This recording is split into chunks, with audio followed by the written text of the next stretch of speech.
My stepdad told me not to tell, whispers poor little girl. The officer calls 911 in desperation. Before we dive into this story, we'd love to know where you're watching from. Drop a comment below with your city and state, and let's begin this journey together. The morning sun cast long shadows across the front of Hillcrest Elementary School as Daniel Harper stood at his usual post, whistle around his neck, hand raised to guide the stream of cars through the drop-off zone. At 54, he'd been doing this volunteer work for nearly 3 years now, ever since Margaret passed. It gave his days structure, purpose, something to fill the silence. He waved to Mrs. Chen as she drove past, her twin boys already arguing in the back seat. He smiled at little Tommy Rodriguez, who always high-fived him on the way to the entrance. Normal, routine, comfortable. Then he saw her, a small girl, maybe 8 years old, walking alone from the far end of the parking lot. Her backpack hung crooked on one shoulder, and she moved slowly, almost carefully, with one hand pressed against her stomach. Even from a distance, Daniel could see her shoulders shaking. She was crying, silently. Something in Daniel's chest tightened. He'd seen hundreds of kids come through these gates over the years. Scraped knees, forgotten homework, friendship drama.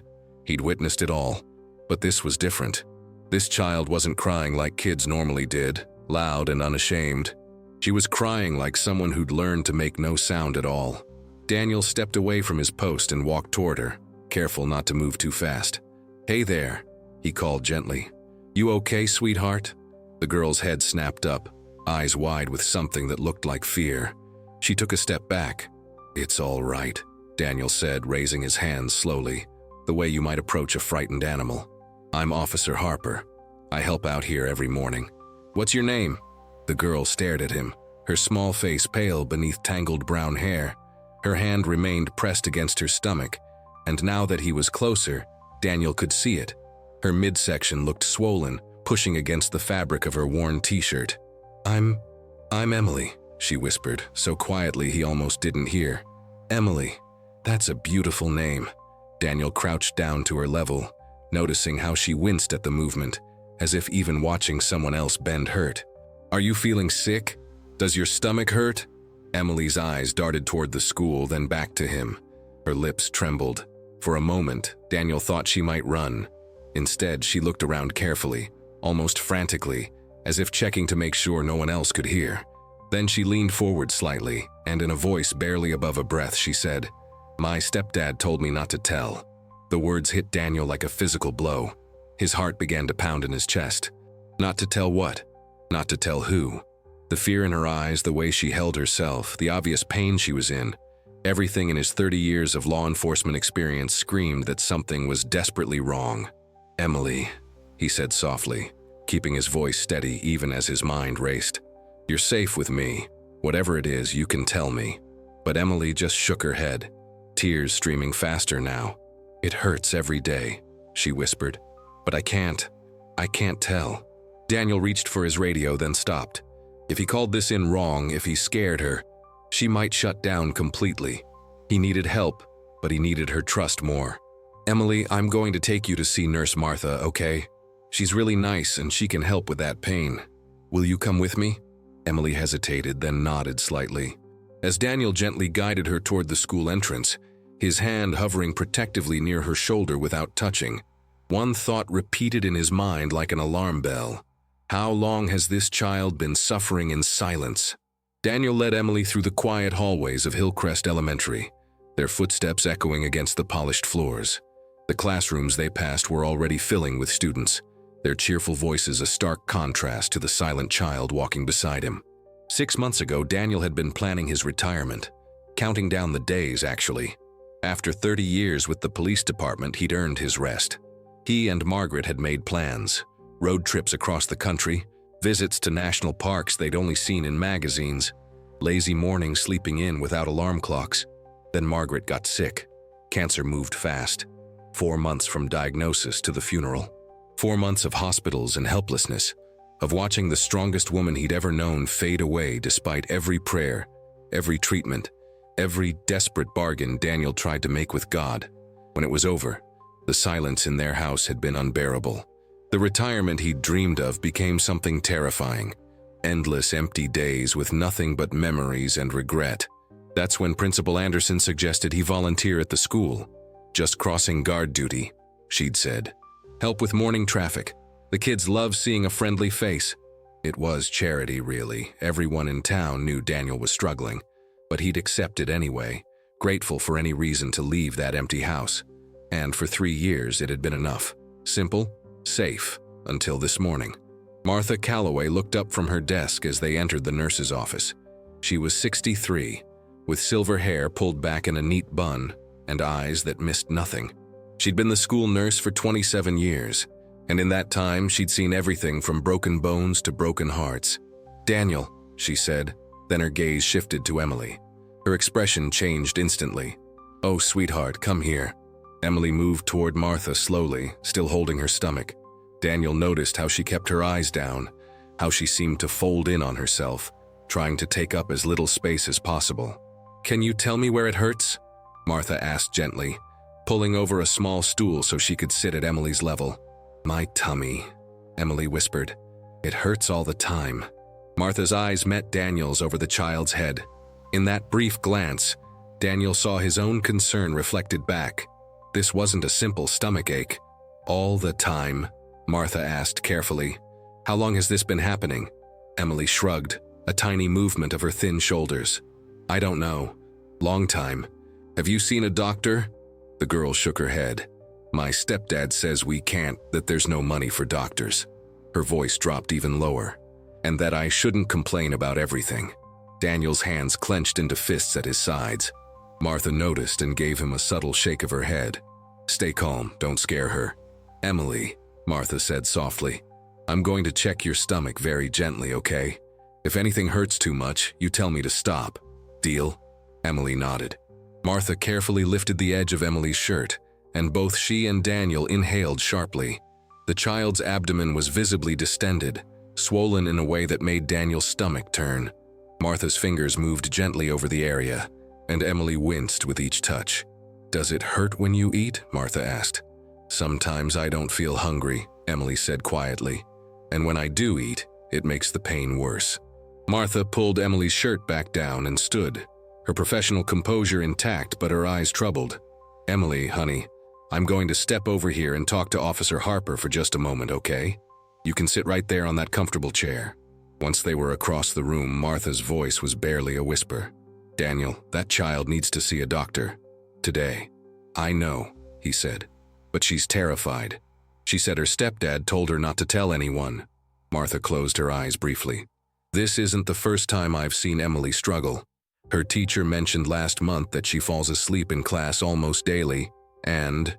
She pulled open a filing cabinet and withdrew a folder. 3 reports. 3 separate concerns filed about Emily Winters over the past 4 months. Each one forwarded to social services. Each one apparently went nowhere. Daniel felt something cold settle in his chest. 3 reports. 3 chances to help this child. All ignored. "We need to call someone," he said. "Now." "I already am," Martha replied, reaching for the phone. "But Daniel..." She looked back at Emily, who sat hunched in the chair, eyes glazed with pain.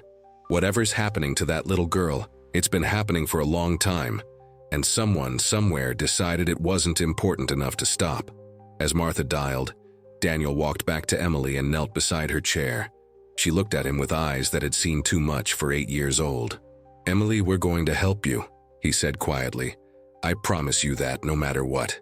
For the first time that morning, something flickered in Emily's expression. Not quite hope. Maybe she was too tired for that. But perhaps the smallest possibility that someone might finally be listening. Chapter 3. The assistant social worker arrived 40 minutes later, carrying a worn leather bag and an expression that Daniel recognized immediately. The look of someone carrying too many cases and not enough hours in the day. Karen Mitchell was 29, fresh-faced but with tired eyes that betrayed the weight of her work.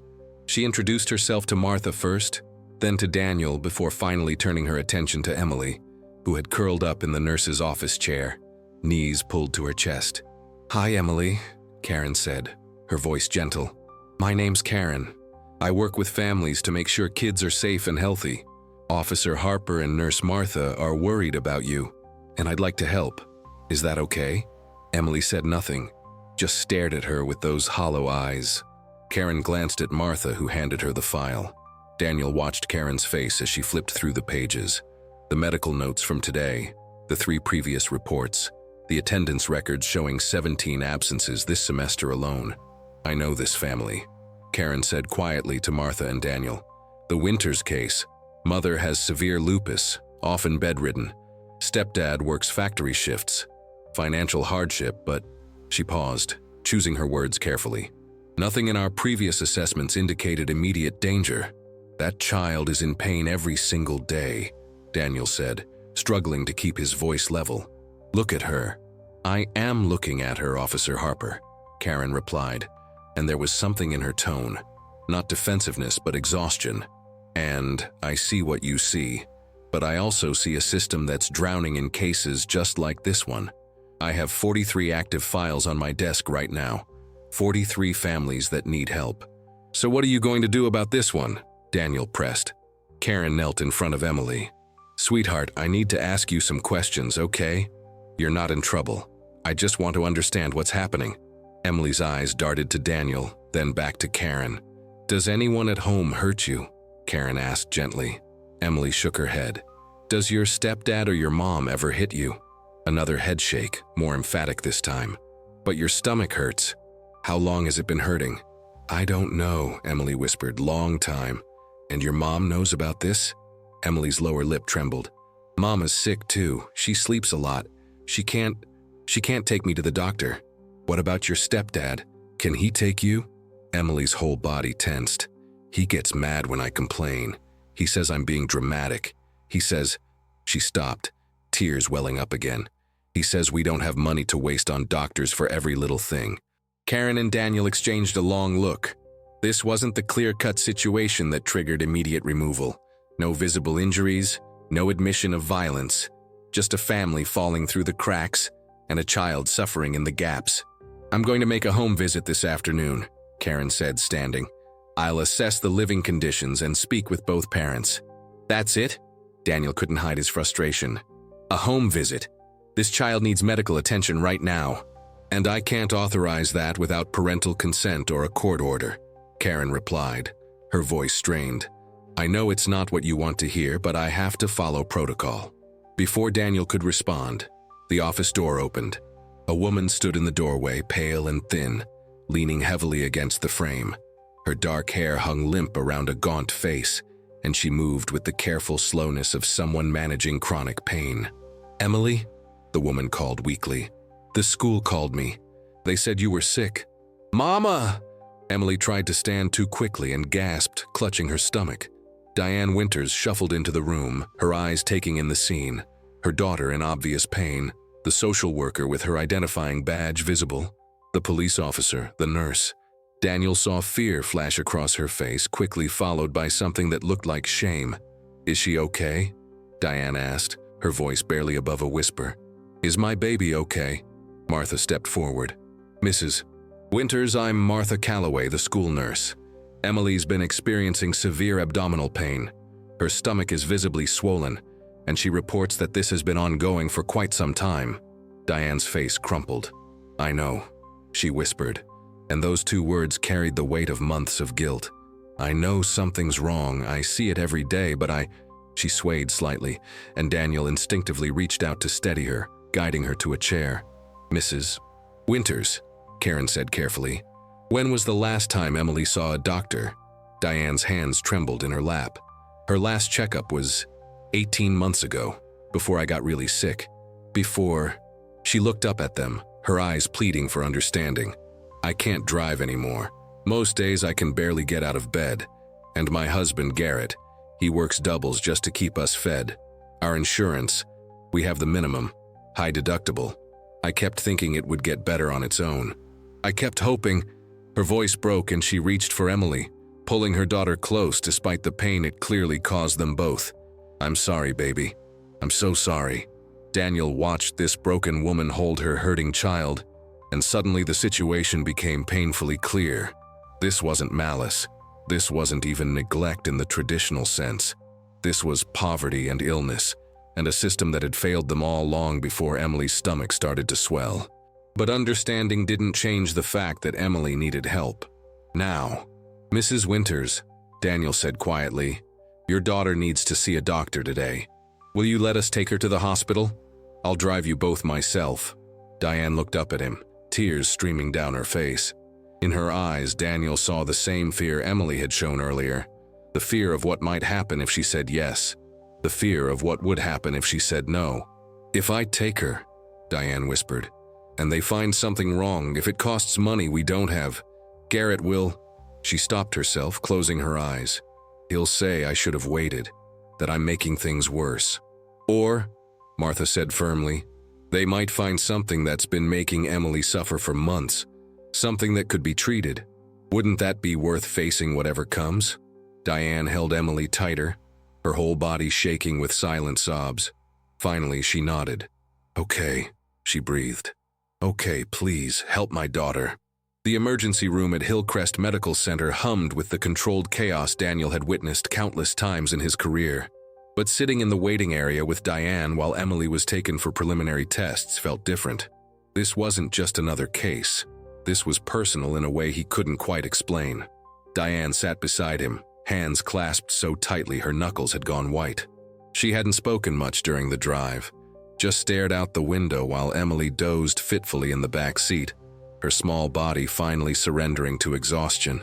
My husband doesn't know we're here, Diane said suddenly, breaking the silence. He's at work. Second shift. Daniel nodded, unsure what to say. He's going to be furious. Her voice was flat, matter of fact. Not because he's cruel. Garrett's not a bad man, he doesn't understand. He grew up poor, learned to push through everything. Pain, hunger, fear, you just endure it. You don't complain. You definitely don't spend money you don't have on doctors. Emily's in serious pain, Daniel said carefully. She needs medical attention. That's not complaining. Diane's laugh was bitter. I know that, you know that. But Garrett sees it differently. He thinks I baby her, that I'm too soft. She turned to look at Daniel, her eyes hollow. The truth is, I've been too weak to fight him, too sick to stand up for my own daughter. Before Daniel could respond, his phone buzzed. A text from Martha. How is she? Karen wants an update. He typed back, still waiting for results. We'll call soon. I used to be a nurse, Diane said quietly, staring at her hands. Did you know that? Before the lupus got bad, I worked pediatrics at this very hospital. I could spot a sick child from across a room. Her voice cracked. And I've watched my own daughter get sicker and sicker, and I did nothing. What kind of mother does that make me? A sick one, Daniel said gently. A scared one, but not a bad one. You brought her here today. That took courage. Did it? Diane shook her head. Or did it just take you and Martha forcing my hand? If you hadn't been there this morning, I would have sent Emily to class like I always do. Told her to be brave. Told her it would pass. Tears slipped down her cheeks. I've been lying to my daughter for months, telling her she's fine when I can see in her eyes that she's not.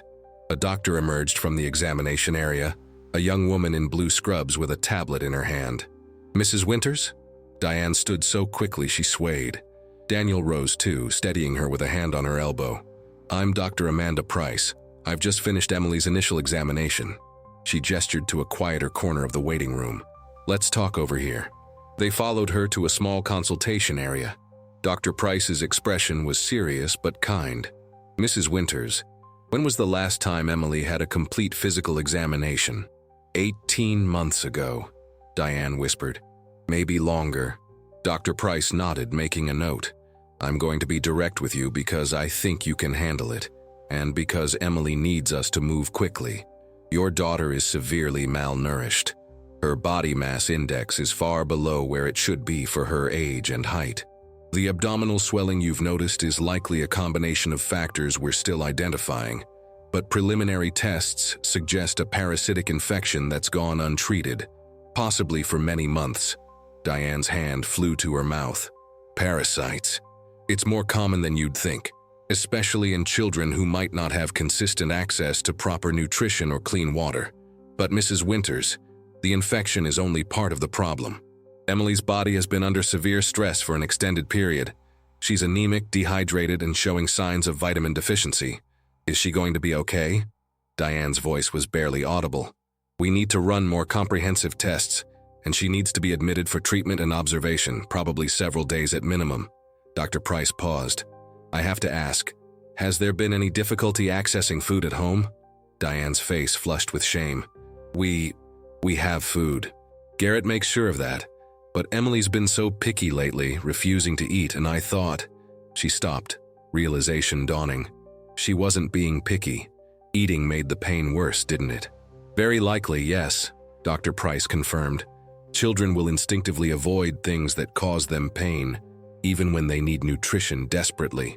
The sound of raised voices echoed from the emergency room entrance. Daniel turned to see a tall, heavy-set man in factory work clothes striding toward the reception desk, his face red with anger. That's Garrett, Diane said, her voice filled with dread. Someone from the school must have called him. Garrett Cole spotted them and changed direction, his heavy boots thudding against the polished floor. Diane, what the hell is going on? They called me off my shift, said Emily was in the hospital. He stopped when he saw Daniel's uniform, his expression shifting from anger to suspicion. Who are you? Officer Daniel Harper, Daniel said evenly, keeping his voice calm. I help out at Emily's school. I was there when she became ill this morning. Became ill? Garrett's eyes narrowed. She seemed fine when she left for school. She wasn't fine, Diane said quietly. She hasn't been fine for months, Garrett, and I should have brought her here sooner. Brought her here? Do you have any idea what this is going to cost? Garrett's voice rose again. We can't afford... Mr. Cole, Dr. Price interrupted firmly. Your daughter has a serious medical condition that requires immediate treatment. We can discuss payment plans later, but right now, Emily needs to be admitted to the hospital. For what? What's wrong with her? Severe malnutrition, parasitic infection, and other complications we're still assessing, the doctor replied. She's very sick, Mr. Cole. Garrett's face went pale, then flushed again. That's impossible. We feed her. She has everything she needs. Except medical care, Daniel said quietly. When was the last time you took her to see a doctor? Garrett turned on him. I don't know who you think you are, but this is family business. A child in distress is everyone's business, Daniel replied, his voice still calm but carrying an edge of authority earned through 30 years of law enforcement, especially when that child has been suffering in silence because she was afraid to speak up. For a moment, Garrett looked like he might explode. Then something shifted in his expression. Not quite shame, but perhaps the first glimmer of recognition that his anger was misdirected. He deflated slightly, running a hand through his hair. I work 60 hours a week, he said, his voice suddenly tired. I keep a roof over their heads, food on the table. I thought that was enough. It's not just about food and shelter, Dr. Price said gently. Children need health care too. Regular checkups, someone paying attention when they're in pain. Garrett looked at Diane, then at the doctor, then at Daniel. Can I see her? Can I see Emily? Of course, Dr. Price said. Follow me. As they walked toward Emily's room, Daniel hung back, giving the family space. But he couldn't shake the image of Garrett's face when the doctor explained Emily's condition. Not anger anymore, but something closer to shock, as if he genuinely hadn't realized how bad things had become. Sometimes, Daniel thought, neglect wasn't about not caring. Sometimes it was about not seeing, not wanting to see, convincing yourself that everything was fine because facing the truth was too overwhelming. But Emily had paid the price for that willful blindness, and now they all had to face what they'd allowed to happen. Daniel didn't go home that night. He couldn't. Instead, he sat in his truck in the hospital parking lot, watching the lights in the windows and thinking about Emily's hollow eyes, Diane's trembling hands, Garrett's shocked silence when he'd finally seen his stepdaughter in that hospital bed. When dawn broke, he drove to the police station and requested personal time. Chief Morrison took one look at Daniel's face and approved it without question. By 9 a.m., Daniel was back at Hillcrest Elementary, walking through the quiet halls toward the administrative office. He needed answers. 3 reports filed about Emily, 3 warnings ignored. Someone had to know why. Principal Anderson's door was open. She looked up as Daniel knocked, her expression weary. Daniel, I heard about Emily. How is she? She's being treated, he said, stepping inside. But she's very sick, Helen. She's been sick for a long time. Helen Anderson removed her glasses and rubbed her eyes. She was 58, a career educator who genuinely cared about her students. "I know," she said quietly. "Sit down, Daniel."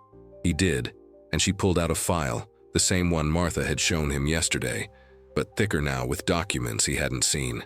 3 teachers reported concerns about Emily this year, Helen said. September, November, and February. Each time we followed protocol, documented the observations, filed reports with social services. She paused. Each time nothing happened. Why not? Because the system is broken, Helen said bluntly. Because there aren't enough social workers. Because Emily's situation didn't rise to the level of immediate danger. No visible injuries, no admission of violence, just a quiet child getting quieter. A tired child getting more tired. Her voice tightened. Just a little girl slipping through the cracks while we all watched. Daniel leaned forward. What exactly did the teachers report? Helen flipped through the papers. Ms. Stone, her current teacher, noticed Emily falling asleep in class repeatedly. Noticed she never ate her full lunch, always saved half. Rebecca thought maybe there wasn't enough food at home. She turned a page. Mr. Patterson, the PE teacher, reported that Emily stopped participating in physical activities. Said she always held her stomach, claimed she didn't feel well. And the third report? Martha, last month. She'd noticed Emily visiting the nurse's office regularly, always with stomach complaints. Martha suspected something medical was being missed, possibly neglected. Daniel sat back, processing. So everyone saw the signs.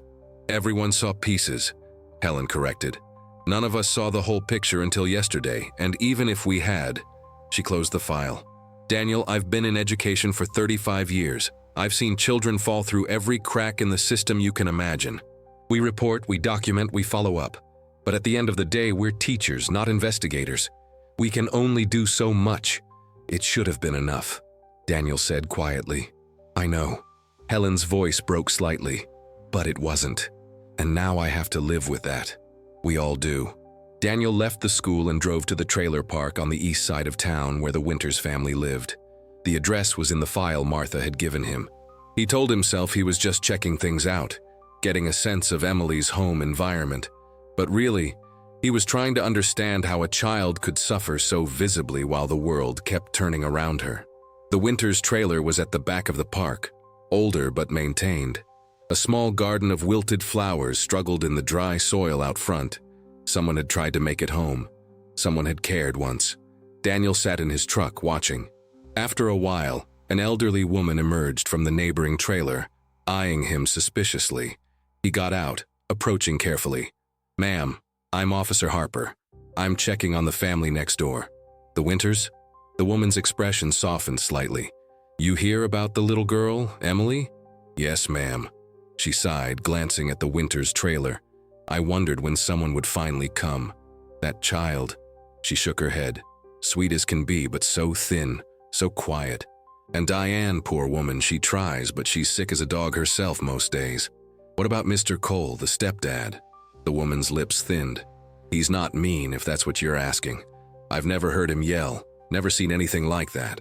He's just not there, works all the time, and when he is home, it's like he doesn't see them, doesn't see what's happening right in front of him. Has anyone else checked on them? Social services? Anyone? A lady came by once, couple months back, stayed maybe 20 minutes. Emily wasn't even home from school yet. The woman's eyes met Daniel's. You can't see everything wrong in 20 minutes, officer. Some things take time to notice. And that family's been good at hiding their troubles. Daniel thanked her and returned to his truck. He sat there for a long time, thinking about invisibility. How easy it was for people to disappear even when they were right in front of you. How suffering could be so quiet that the whole world missed it. His phone rang. It was Martha. Daniel? Karen Mitchell just left the hospital. She's officially opened a full investigation into Emily's case. And Daniel... Martha's voice was strange, careful. The doctors ordered more tests. Something in the initial results wasn't quite right. They need to run a more comprehensive panel. What does that mean? It means we don't know the full extent of what's wrong yet. It means Emily might be sicker than we thought. Daniel closed his eyes, gripping the phone tighter. I'll be right there. As he drove back toward the hospital, one thought kept circling through his mind. How many other children were out there right now, suffering in silence? How many more Emilys were holding their stomachs, crying without sound, too afraid or too tired to ask for help? And what would it take for people to finally start listening? Martha was waiting in the hospital lobby when Daniel arrived, 2 cups of coffee in her hands.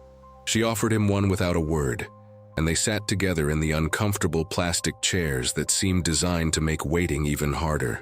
"Karen's still upstairs with the family," Martha said. "The doctors are running the new tests now." Daniel took a sip of coffee, barely tasting it. "How's Emily doing?" "Resting. They have her on fluids and started treatment for the infection. She's not in as much pain, which is something." Martha paused. "But Daniel, I've been thinking about what you said yesterday, about the reports that went nowhere. What about them?" I pulled my copy of the report I filed last month. I made notes about everything I observed, not just the stomach complaints, but other things. Small things I noticed over time. She pulled a folded paper from her purse. "Emily always wore the same 3 outfits in rotation, always brought the same snack. Cheap crackers, the kind that cost 99 cents for a big box. And Daniel, she hoarded food." "Hoarded it?" "In her desk at school. Ms. Stone found a stash once. Crackers, an apple that had gone bad, half a sandwich wrapped in a napkin. When Rebecca asked her about it, Emily said she was saving it. When pressed, she finally admitted she was saving it for her mother." Daniel felt something twist in his chest. An 8-year-old child trying to feed her sick mother. "It gets worse," Martha continued, her voice heavy. "I started asking around, talking to other staff members. The lunch lady, Mrs. Chen, told me that Emily qualified for free lunch, but that she'd started refusing it about 3 months ago. When Mrs. Chen asked why, Emily said it made her stomach hurt too much to eat. So she was starving herself because eating caused pain from an infection no one knew she had." "Exactly. And because she stopped eating, she got weaker, which made the infection worse, which caused more pain, which made her eat even less." Martha's eyes were wet. "It's a cycle, Daniel. A terrible cycle that could have been stopped if someone had just looked close enough." Before Daniel could respond, Karen Mitchell emerged from the elevator, her expression grim. She spotted them and walked over. "The family wants to see you," she said to Daniel, "especially Diane." They rode the elevator to the 3rd floor in silence. Emily's room was at the end of the hall, the door partially open. Daniel could hear voices inside, Diane's soft murmur, and a deeper male voice he recognized as Garrett's. Karen knocked gently. "Mrs. Winters, Officer Harper is here." "Please, come in," Diane called weakly. The room was small but private. Emily lay in the hospital bed, an IV line running into her thin arm. She was awake but drowsy, her eyes half closed. Garrett sat in a chair by the window, looking uncomfortable and out of place. Diane stood beside Emily's bed, one hand resting protectively on her daughter's shoulder. "Daniel," Diane said, and her voice was different now, stronger somehow despite her obvious exhaustion. "I wanted to thank you if you hadn't been there yesterday morning, if you hadn't stopped to help." She couldn't finish the sentence. "I'm glad I was there," Daniel said simply. Garrett cleared his throat. I wanted to apologize for yesterday, for losing my temper." He looked at Emily, not at Daniel. "I didn't understand how bad things were. I thought—" He stopped, shaking his head. "I don't know what I thought." An uncomfortable silence filled the room.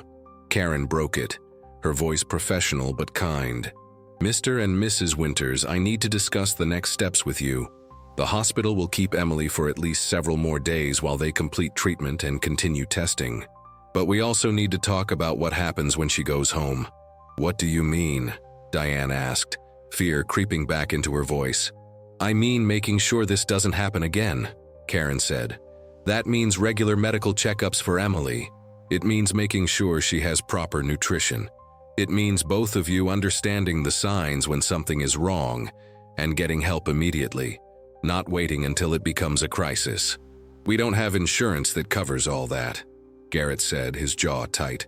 "I make too much for assistance but not enough to pay for everything out of pocket." "Then we find programs that can help," Karen replied. "There are community health centers, charitable organizations, payment plans. What we can't do is ignore Emily's needs because of financial worries." I'm not trying to ignore anything, Garrett said defensively. I work 2 jobs to keep this family going, and I appreciate that, Mr. Cole. I really do. But working hard isn't the same as being present. Your daughter has been in pain for months, and neither of you brought her to a doctor. That's a problem we need to address. Diane's hand tightened on Emily's shoulder. Are you going to take her away from us? The question hung in the air like a weight. Emily's eyes opened fully, suddenly alert, fear written across her small face. No, Mama, she whispered. Please, I want to stay with you. Karen's expression softened. Mrs. Winters, my goal isn't to separate families. My goal is to keep children safe. Right now, I'm going to require weekly check-ins for the next 3 months. I'll need proof that Emily is seeing her doctors, that she's gaining weight, that she's getting the care she needs. She looked at both parents. If you work with me, if you show me you can provide a safe and healthy environment, then Emily stays with you. But this is your chance to prove it. Diane nodded, tears streaming down her face. We will. I promise we will. Garrett said nothing, but Daniel saw his hands clenching and unclenching in his lap. Martha stepped forward then, pulling something from her bag. I brought you something, Emily. She held out a small stuffed bear wearing a nurse's uniform. Her name is Hope. She's going to keep you company while you're getting better. Emily reached for the bear with her free hand, clutching it to her chest. Thank you, she whispered. As they prepared to leave, Daniel felt a small hand grab his. He looked down to find Emily holding onto his fingers. Officer Daniel, she said softly. Will you come back to visit me? Something in Daniel's chest cracked open. He knelt beside the bed, meeting Emily's eyes. Of course I will, sweetheart. I'll come back tomorrow, and the day after that, for as long as you're here. Promise? I promise. Outside in the hallway, Martha touched Daniel's arm. You know you can't save every child, right? I know, Daniel said, but maybe I can save this one. The next 3 days passed in a blur of hospital visits and difficult conversations. Daniel came every afternoon, bringing books and small toys, sitting with Emily while Diane rested, and Garrett worked his shifts. The little girl was slowly improving. The IV fluids had helped. The antibiotics were fighting the infection, and color was beginning to return to her pale cheeks. But on the 4th day, everything changed. Daniel arrived at the hospital to find Diane sitting alone in the hallway outside Emily's room, her face buried in her hands. She was crying, deep, wrenching sobs that shook her thin frame. Diane? Daniel sat beside her, alarmed. What happened? Is Emily okay? She looked up, her face blotchy and wet. The doctors, and they got more test results back. Daniel, it's worse than they thought. His heart dropped. How much worse? The infection. It's been there for over a year, they think. Maybe longer. And because it went untreated for so long, it damaged. She couldn't continue. Overcome by tears, Dr. Price emerged from Emily's room, her expression grave. Officer Harper, I was hoping you'd be here. Would you come in? The family has given permission for you to be present for this discussion. Inside the room, Emily was asleep, her small chest rising and falling with steady breaths. Garrett sat in the corner, his face pale and rigid. Karen Mitchell stood near the window, taking notes. I'll be direct, Dr. Price began once Daniel was seated. The parasitic infection Emily suffered from, combined with severe malnutrition over an extended period, has caused damage to her liver and kidneys. It's not catastrophic. We caught it in time to prevent permanent failure. But there is damage that will require ongoing monitoring and possibly treatment for years. Diane made a small sound of pain. Additionally, the doctor continued, Emily's growth has been affected. She's significantly smaller and lighter than she should be for her age. With proper nutrition and care, she should catch up somewhat, but she may always be on the smaller side. You're saying this is permanent? Garrett's voice was barely above a whisper. That we did permanent damage to her? Dr. Price met his eyes without flinching. What I'm saying is that your daughter went without necessary medical care for a dangerously long time. Yes, there are lasting effects. But Mr. Cole, Mrs. Winters, you need to hear this clearly.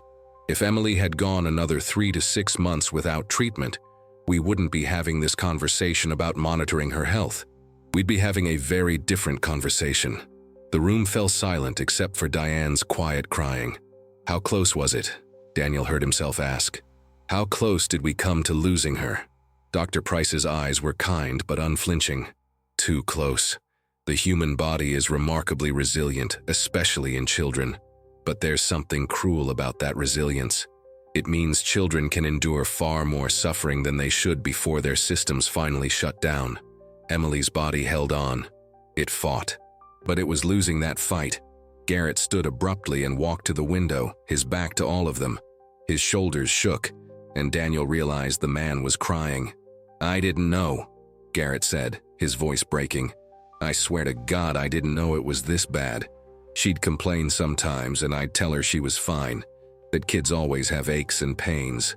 I thought, he turned around, his face wet. I thought I was teaching her to be tough, to push through discomfort. My old man raised me that way. You don't whine, you don't complain, you just deal with it. But she wasn't complaining about nothing, Karen said quietly. She was telling you she was in real, serious pain, and you dismissed it. I know that now. Garrett's voice rose, then cracked. He sank back into his chair. I know that now. Dr. Price gave them a moment, then continued. Emily will need to stay with us for at least another week. We're adjusting her treatment plan to address the organ damage. When she goes home, she'll need medications, regular checkups, and careful monitoring of her diet and symptoms. This isn't optional. This is life and death. We'll do it, Diane said, her voice fierce despite its weakness. Whatever she needs, whatever it costs. I don't care if I have to sell everything we own. My daughter comes first. That's good to hear, Karen interjected. But Mrs. Winters, I need you to understand. This isn't just about Emily anymore. You've been hiding your own medical condition too, haven't you? Not taking your medications consistently? Diane's eyes dropped. The pills are expensive. I thought if I took them every other day instead of daily, I could make them last longer, save money for Emily. And in the process, you made yourself sicker, which made you less able to care for your daughter, which made everything worse. Karen's voice wasn't unkind, but it was firm. You can't help Emily if you're not taking care of yourself. I'm putting both of you in a community support program, Karen continued. It provides assistance with medical expenses, connects families to resources, and includes mandatory check-ins. Both you and Emily will have supervised care plans. And what about me? Garrett asked quietly. What's my part in all this? Karen looked at him steadily. Your part is being present. Not just physically, but emotionally. Your part is listening when Emily says something hurts. Your part is understanding that providing food and shelter isn't enough. Children need attention. They need someone to notice when they're suffering. Garrett nodded slowly. I can do that. I will do that. Daniel had been quiet through most of this, but now he spoke. Diane, do you have family? Anyone who could help while you're both recovering? She shook her head. My parents passed years ago. Garrett's family is back east. We don't have anyone. You have us, Martha said from the doorway. No one had noticed her arrive. The school community. We're organizing a meal train for when Emily comes home. And I'm retiring at the end of this month, which means I'll have time to check in, help with appointments, whatever you need. You don't have to do that, Diane protested weakly. I know I don't have to, Martha replied. I want to. Daniel found himself nodding. And I'll be around too. I'm officially retired as of last week. Turns out I have more free time than I know what to do with. For the first time since he'd arrived, Diane smiled. A small, fragile thing, but genuine. Why are you all being so kind to us? We're strangers. We let our daughter suffer. We don't deserve... Everyone deserves help, Daniel interrupted gently. Everyone deserves a second chance to do better. And Emily deserves a community that won't let her fall through the cracks again. Later, after the doctors had left and Garrett had gone to make phone calls about his work schedule, Daniel sat alone with Diane while Emily slept. I failed her, Diane whispered. I'm her mother, and I failed her. You're human, Daniel replied. And you were sick, scared, and overwhelmed. But Diane, the failing stops now. From this moment forward, Emily comes first. Not fear, not pride, not Garrett's comfort. Emily. From this moment forward, Diane repeated, like a vow. I promise. Daniel looked at the sleeping child in the bed, so small and fragile. yet somehow still here, still fighting. She's stronger than all of us, he said softly. She just needs us to be strong enough to help her. The 5th night in the hospital was the hardest. Daniel got the call at 2 in the morning. It was Diane, her voice panicked and broken. Daniel, please come. Something's wrong. They're running more tests, I can't. Garrett's at work and I can't do this alone. He was dressed and in his truck within minutes. The dark streets of Hillcrest empty as he sped toward the hospital. His mind raced with terrible possibilities, each one worse than the last. When he arrived, Diane was pacing the hallway outside Emily's room, still in the same clothes she'd worn the day before. Her eyes were wild with fear. What happened? Daniel asked, gripping her shoulders gently to stop her frantic movement. She woke up crying, saying her stomach hurt worse than before. The nurses came and her temperature had spiked. They took her for scans and… Diane's voice broke. Daniel, what if we were too late? What if the damage is too much? Hey, look at me. Daniel waited until she met his eyes. Emily is tough. You've seen how she's fought this far. She's not giving up, and neither are we. Dr. Price emerged from the examination area, her face tired but calm. Mrs. Winters, Officer Harper. Emily's stable. The fever was a reaction to one of the medications. We've adjusted the dosage and she's responding well. The pain was from inflammation, which we're treating now. Diane's legs seemed to give out. Daniel caught her, helping her into a chair. So she's okay? She will be. But this is going to be a longer road than we initially hoped. Emily's body has been under stress for so long that it's going to take time to heal properly. There will be setbacks like this. You need to be prepared for that. After the doctor left, Daniel sat with Diane in the quiet hallway. Have you slept at all in the last 2 days? She shook her head. I can't. Every time I close my eyes, I see her face that first day in the nurse's office. So small, so scared. And I think about all the days before that, all the times she must have been hurting, and I didn't see it, Daniel. Or I saw it and convinced myself it wasn't that bad. You were sick too. Don't, Diane interrupted sharply. Don't make excuses for me. I appreciate your kindness, I do. But I need to own this. I'm her mother. Being sick doesn't excuse the fact that I let my daughter suffer because I was too afraid to face how bad things had gotten. Daniel was quiet for a moment. Okay, you're right. But Diane, what matters now is what you do going forward. Emily needs a mother who's healthy enough to fight for her. That means you need to sleep. You need to eat. You need to take your own medications. How can I rest when she's lying in there? Because if you collapse, who's going to be here for her? Daniel's voice was gentle but firm. Let me stay tonight. You go home, take a shower, sleep in your own bed for a few hours. I'll call you if anything changes, I promise. Diane looked like she wanted to argue, but exhaustion won. Just a few hours, she finally agreed. And I'll call the second anything happens. Go. After she left, Daniel settled into the chair beside Emily's bed. The little girl was sleeping now, her breathing steady. The worst of the crisis passed. In the soft glow of the medical monitors, she looked even smaller than usual, almost swallowed by the hospital bed.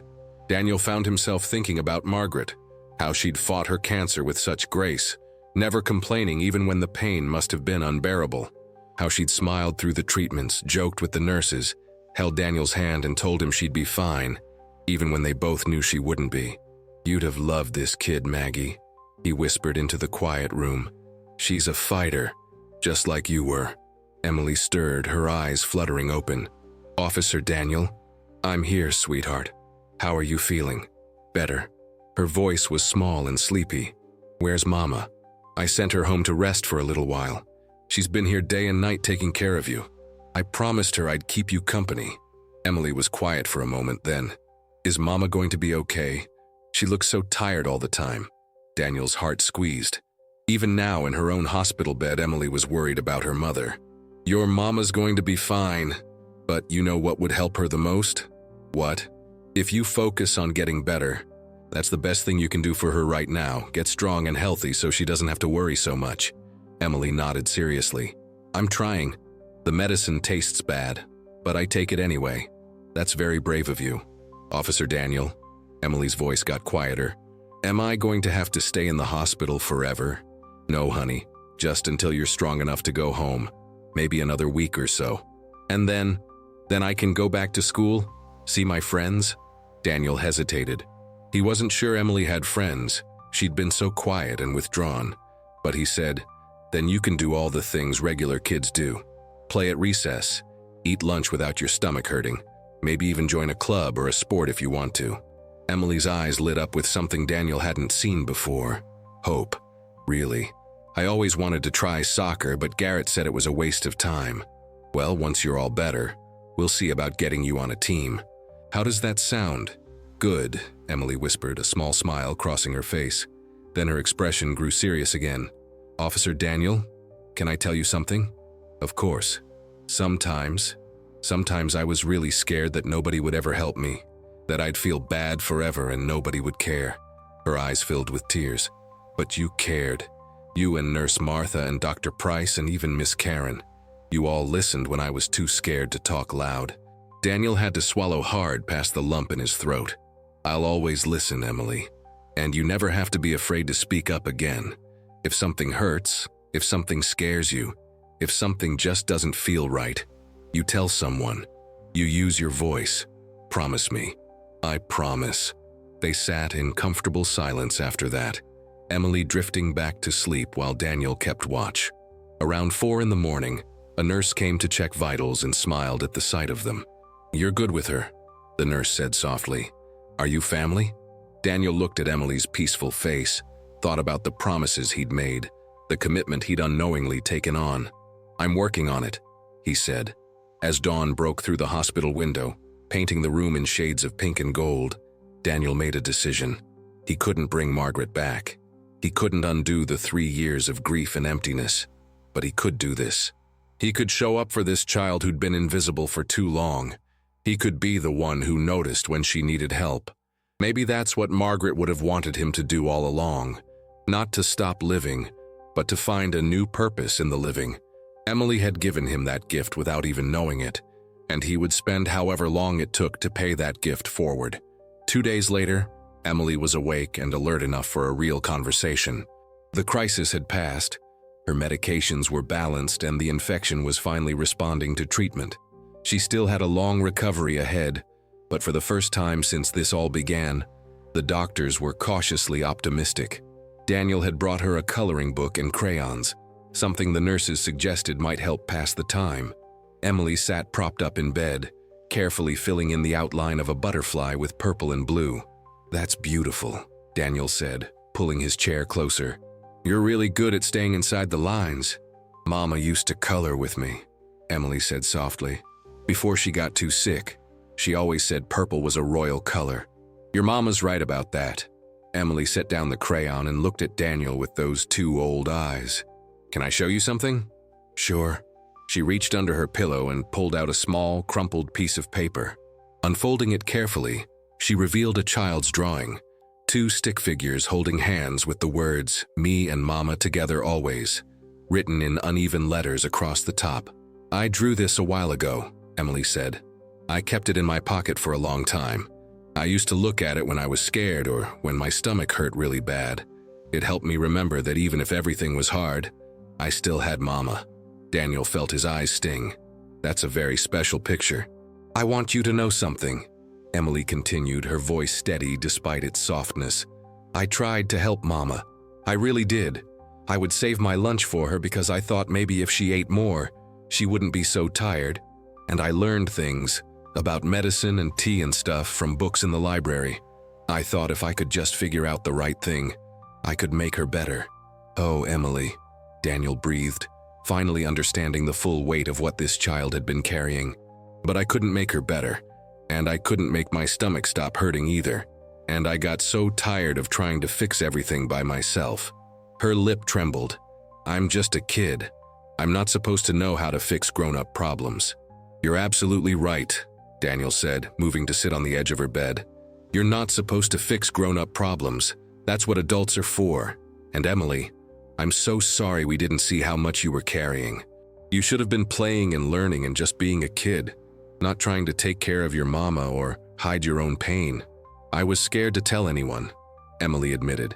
Garrett always said that people who complain just make problems for everyone else. And I didn't want to be a problem. Listen to me very carefully, Daniel said, waiting until she met his eyes. You are not a problem. You never were. You were a child who needed help. And that's what children are supposed to do. Ask for help when they need it. Any adult who made you feel like that was wrong is the one with the problem, not you. Emily absorbed this, then reached into her pocket. I have something else to show you. She pulled out 3 crackers wrapped carefully in a napkin. I saved these from breakfast. I always save some. Just in case. Just in case of what, sweetheart? Just in case I get hungry later and nobody can get me food. Just in case Mama needs something and I can give her these. Just in case. She stopped, looking down at the crackers. I don't know. I just always save some. Daniel's heart broke a little more. Emily, do you know what happens here in the hospital if you get hungry between meals? She shook her head. You push that button right there, and a nurse comes. And you tell them you're hungry and they bring you food. Crackers, juice, pudding, whatever you want. You don't have to save it or hide it. There's always more. Emily stared at the crackers in her hand, then at the call button, then back at Daniel. Really? They'll just bring it? Really? And when you go home, your mama and I and Nurse Martha, we're all going to make sure you always have enough food. You won't ever have to hide crackers in your pocket again. You won't have to worry about having enough. Slowly, carefully, Emily unwrapped the napkin and placed the crackers on the bedside table. It was a small gesture, but Daniel recognized it for what it was, a tiny act of trust, a first step toward believing that maybe, just maybe, the world could be a safe place. Officer Daniel, Emily said after a moment, when I go home, will you still come visit me? Or do you only visit kids in hospitals? I'll visit you wherever you are, Daniel promised. Hospital, home, school, anywhere you need me. In fact, I was thinking maybe once you're feeling better, we could go get ice cream sometime. Just you, me, and your mama. What do you think? For the first time since he'd met her, Emily's smile reached her eyes. I'd like that. I've never had ice cream with a police officer before. Well, I've never had ice cream with someone as brave as you, so I guess we'll both be trying something new. The door opened and Diane walked in, looking more rested than she had in days. She'd clearly showered and changed clothes, and though she was still pale and thin, there was something different in her bearing, something stronger. Mama! Emily's whole face brightened. Hi, baby. Diane crossed to the bed and kissed Emily's forehead. How are you feeling? Better. Officer Daniel and I were talking about ice cream. Diane met Daniel's eyes over Emily's head, and he saw gratitude there, but also something else, a quiet determination. This was a woman who'd made a decision, who'd chosen to fight not just for her daughter's life, but for their future together. Ice cream sounds wonderful, Diane said. But first, we have to get you all the way better. Dr. Price said you're doing so well, Emily. She said you might be able to come home in just a few more days if you keep improving like this. Really? Emily's eyes went wide. Really, but when we get home, things are going to be different, better, I promise you that. Diane's voice was firm. No more hiding pain, no more skipping meals, no more being afraid to ask for help. We're going to be a team, you and me, okay? Okay, Mama. Daniel stood, giving them space. As he moved toward the door, Emily called out, Officer Daniel, thank you for listening to my whisper. He turned back, seeing this small, brave child who'd endured so much and somehow still had hope left in her heart. Thank you for trusting me enough to whisper, Emily. That took more courage than you know. In the hallway, Daniel leaned against the wall and let out a long breath. Karen Mitchell was approaching with her ever-present clipboard. You're getting attached, she observed. I am, Daniel admitted. Is that a problem? Not if you're in it for the long haul. That little girl has learned to survive on scraps. Scraps of food, scraps of attention, scraps of hope. She's going to need consistent, reliable people in her life who don't disappear when things get hard. I'm not going anywhere, Daniel said simply. Karen studied him for a moment, then nodded. Good, because I'm approving a community support plan that includes you as an approved visitor and mentor, if that's something you're willing to commit to. I am. Then welcome to Emily's team, Officer Harper. Something tells me you're going to be exactly what she needs. As Daniel left the hospital that evening, he realized that Margaret had been gone for 3 years, and for 3 years he'd been drifting, untethered, just going through the motions of living. But Emily had anchored him again, given him purpose, reminded him that life still held meaning, still offered chances to make a difference. Margaret would have loved that.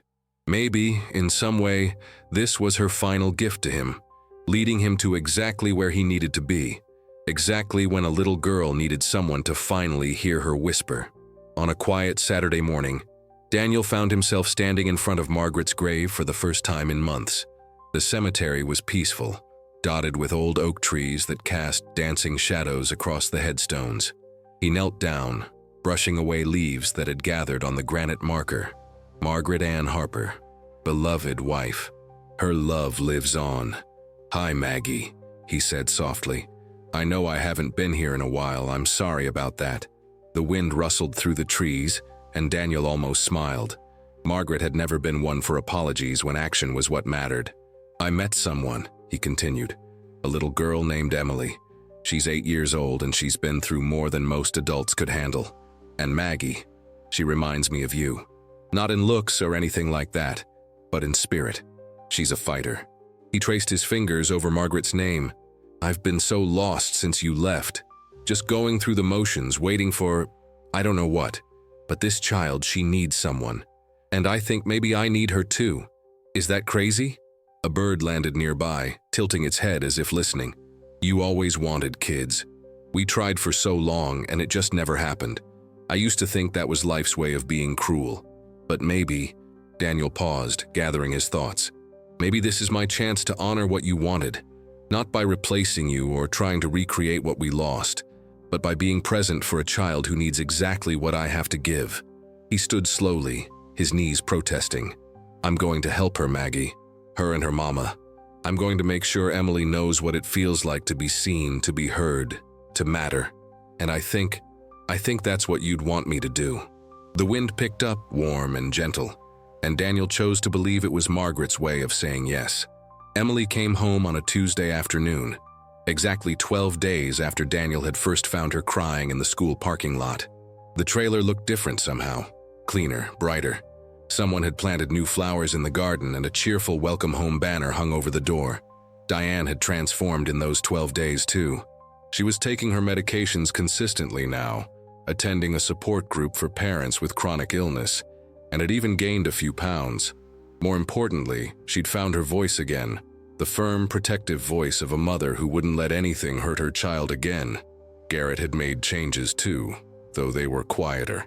He'd reduced his hours at the factory, arranged his schedule to be home more often, and had started attending family counseling sessions with Diane. He still didn't say much, but he was present now, paying attention in a way he never had before. Daniel pulled up just as they were settling Emily into the small living room, where Diane had set up a comfortable spot with pillows and blankets. "Officer Daniel." Emily's face lit up when she saw him. She still looked fragile, but there was color in her cheeks now, and her eyes were clearer. "I brought you something," Daniel said, handing her a wrapped package. Inside was a journal with a purple cover, royal purple, just like she'd said. "It's for you to write down your feelings, your thoughts, anything you want. Sometimes it helps to put words on paper." "Thank you," Emily whispered, clutching the journal to her chest. Karen Mitchell arrived shortly after, making her first official home visit. She checked Emily's medications, reviewed the meal plan Diane had prepared, and made notes on her clipboard. "This is good progress," Karen said.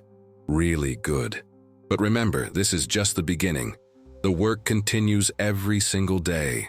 "We understand," Diane said firmly. "We won't let you down. We won't let Emily down." As Daniel prepared to leave, Diane pulled him aside. "I want you to know something. I almost gave up. When Karen first talked about the support program, about all the check-ins and requirements, Garrett wanted to refuse. He said we could handle it ourselves, that we didn't need strangers in our business." What changed his mind? Emily did. She drew me a picture, the same one she'd kept in her pocket, and I realized that all my daughter wanted was for us to be together, to be safe, to be okay. And if accepting help meant we could give her that, then pride didn't matter. "That took courage," Daniel said. "No," Diane replied. "Courage was Emily whispering to you that first day, even though she was scared. All I did was finally listen." 3 weeks after Emily came home, Daniel got a late-night call from Diane. Her voice was shaking. "Daniel, I need to take Emily back to the hospital. She's running a fever and complaining of pain again. I'm scared. What if the infection came back? What if we didn't catch everything?" "I'll meet you there," Daniel said, already reaching for his keys. At the emergency room, Dr. Price examined Emily thoroughly, while Daniel sat with Diane in the waiting area. Karen had been notified and was on her way. An hour later, Dr. Price emerged with news. "It's not the infection. Emily's body is still healing, and sometimes there are setbacks, inflammation flare-ups, her system adjusting to normal nutrition levels. We're going to keep her overnight for observation and adjust her medications. But this isn't the crisis you feared." Diane's relief was palpable, but Dr. Price wasn't finished.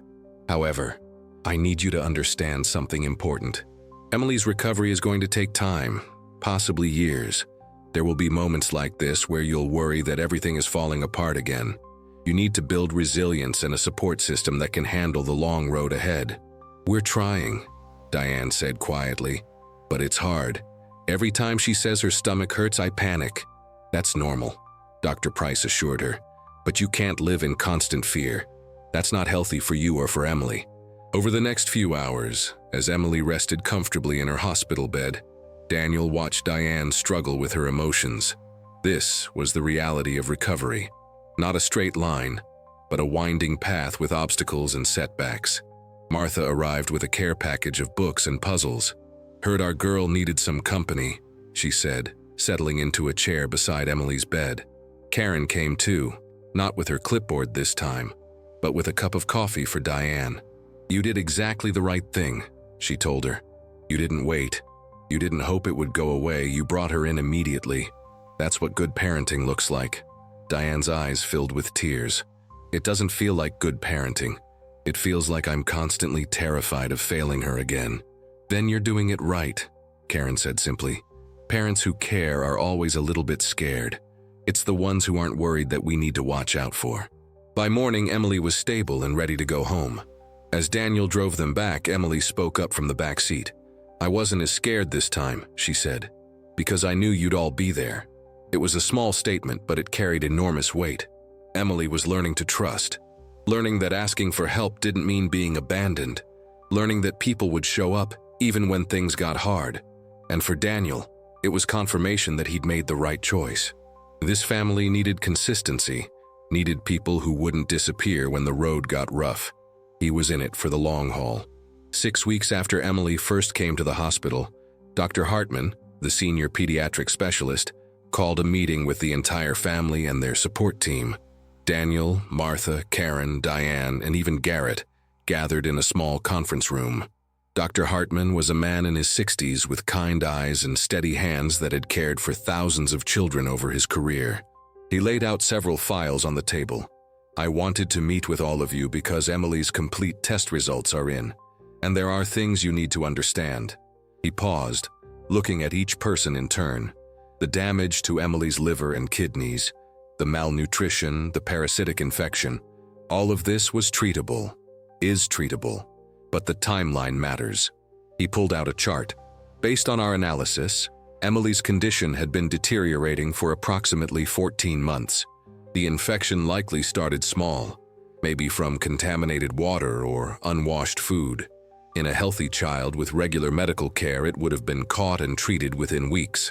Diane's hand went to her mouth. But because it went untreated, it compounded. The parasites affected her ability to absorb nutrients. The malnutrition weakened her immune system. The pain made her stop eating, which made everything worse. It became a cycle that was slowly destroying her from the inside. "Doctor," Hartman's voice grew quieter. "If Emily had continued without treatment for another 3 to 6 months, the damage would have been irreversible, possibly fatal." The room was silent. Then Dr. Hartman said something that would stay with Daniel forever. "Here's what haunts me about cases like Emily's. The human body, especially a child's body, can endure remarkable amounts of suffering. Children are resilient in ways that can be both miraculous and cruel. Because that resilience means they can hurt for so long before anyone realizes how serious it is." He looked directly at Diane and Garrett. "Your daughter held on. She endured pain that would have broken most adults, and somehow, she survived long enough for someone to finally notice. 3 months after that devastating meeting, life had settled into a new rhythm. Emily was thriving, gaining weight steadily, her energy returning, her smile becoming more frequent. She'd even joined an after-school art club, something that would have been impossible before. Diane had become a different person too. Healthy, medicated properly, and part of a support group for mothers dealing with chronic illness. She'd found strength she didn't know she had, advocating fiercely for Emily's needs and her own. Garrett had moved out 2 months prior. The separation wasn't angry or dramatic, it was simply honest. He'd admitted in one of their counseling sessions that he'd never truly wanted to be a father figure, that he'd been going through the motions out of obligation rather than love. The split was mutual, and surprisingly, it brought relief to everyone. Daniel had become a constant in Emily's life. He picked her up from school twice a week, helped with homework, attended her art club shows, and he'd started something bigger too. On a crisp autumn afternoon, Daniel stood in the Hillcrest Community Center addressing a small crowd. Martha sat in the front row, beaming with pride. Karen was there, along with Principal Anderson and several other community members. 3 months ago, a little girl taught me that sometimes the quietest voices need us to listen the hardest, Daniel began, and I realized that Emily wasn't the only child falling through the cracks. So today, I'm proud to announce the launch of Margaret's Promise, a community mentorship program connecting retired professionals with families who need support. He gestured to a banner behind him, showing the program's logo. Named after my late wife, who always believed in helping others, Margaret's Promise will provide tutoring, mentorship, and a safety net for children and families in crisis. Martha stood up, and I'm honored to be the program's first volunteer coordinator. The crowd applauded. After the presentation, Emily ran up to Daniel and hugged him tight. "Margaret would be really proud of you," she said. Daniel's eyes stung. "I think she would be proud of you too, sweetheart. You're the one who started all this." As people mingled and signed up for the program, Daniel felt something he hadn't felt in years: purpose, hope, and the quiet satisfaction of knowing he was exactly where he was meant to be. 6 months had passed since that morning in the school parking lot. Daniel stood at his familiar post outside Hillcrest Elementary, but everything felt different now. The whistle around his neck, the wave to passing cars, the high fives with students, it all had new meaning. Then he saw her. Emily walked toward the school entrance, backpack bouncing on her shoulders, laughing with 2 other girls. Her hair was shiny and healthy, pulled back in a ponytail. Her cheeks had filled out, rosy with life. She moved with the carefree energy of a child who no longer carried the weight of the world. When she spotted Daniel, her whole face lit up. She broke away from her friends and ran to him, throwing her arms around his waist. "Good morning, Officer Daniel." "Good morning, Emily. How are you feeling today?" "Great. We're doing art projects in class and I can't wait." She pulled back, grinning. "Oh, and Mama said to tell you dinner's at 6 tonight. She's making her special chicken, the one you like." "I'll be there," Daniel promised. Emily started to run off, then turned back. "Officer Daniel, I wrote something in my journal last night. Want to hear it?" "Always." She pulled out the purple journal he'd given her months ago, now worn and filled with entries. She read in her clear, strong voice.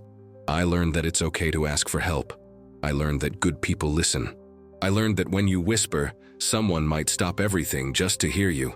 Daniel knelt down, looking into her bright, healthy eyes that had seen too much pain but had found their way back to hope. "And I learned," he said softly, "that one whisper can change everything." Emily hugged him again, then skipped off to join her friends. Daniel stood and looked around the school grounds.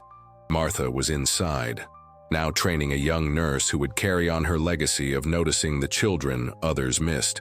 Karen was visiting another family, armed with resources and compassion. Diane was at her support group, helping a newly diagnosed mother navigate the challenges ahead. And across town, in the community center, Margaret's Promise was hosting its weekly mentoring sessions. 5 volunteer tutors working with children who needed someone to see them, to care, to show up consistently. The camera pulled back slowly, showing the interconnected web of care that had grown from one child's suffering. Daniel with new mentees gathering around him, Diane reaching out to comfort another struggling mother, Martha guiding her successor with gentle wisdom, Karen making her rounds, carrying hope in her clipboard. This was the truth that Emily had taught them all. Redemption wasn't loud or spectacular. It was quiet. It was consistent. It was showing up day after day for the children who needed someone to finally stop and listen. Because in the end, saving one child had rippled outward, touching dozens of lives, creating a community that would never again let a whisper go unheard. Emily's whisper had changed everything, and in changing everything, she had saved not just herself, but all of them.